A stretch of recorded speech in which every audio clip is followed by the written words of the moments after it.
Hello, magandang araw. Alam niyo ba kung saan ito? Well, dito lang ito sa Samshupo, sa Garden Hills. Ayan, pag hindi pa kayo nakapunta, ito gumawa ako ng guide para sa inyo. So, punta tayo ng Samshupo, exit D2. Ayan, pag nakita niyo itong CSL, dito lang tayo i-exit at straight lang ang ating lakad.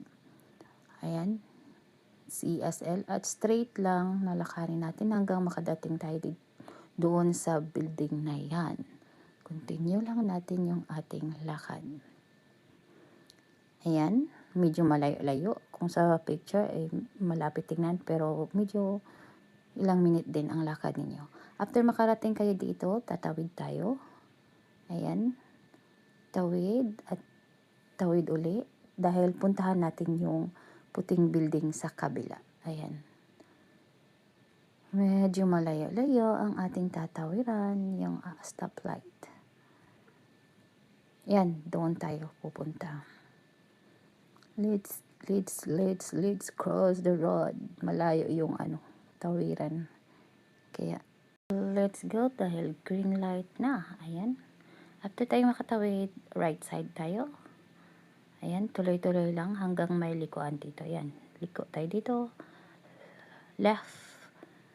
Continue lang sa daan dahil may ginagawa dito. Ayan, tatawid ulit tayo dahil dito tayo dadaan sa kabila. Yun, dyan. Then, nandito na tayo. Tuloy lang yung ating lakad. Sa unahan, liliko ulit tayo. Ayan, liliko ulit tayo dito.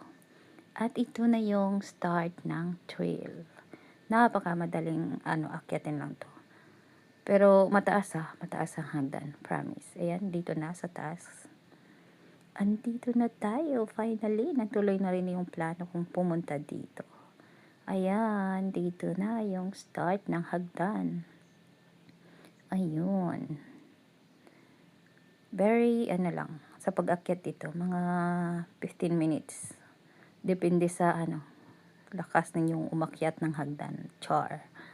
Ayan, marami ding upuan dito. Pwede kayong magtambay dito sa taas. Sa taas na ito mismo. Yan lamang, maraming salamat.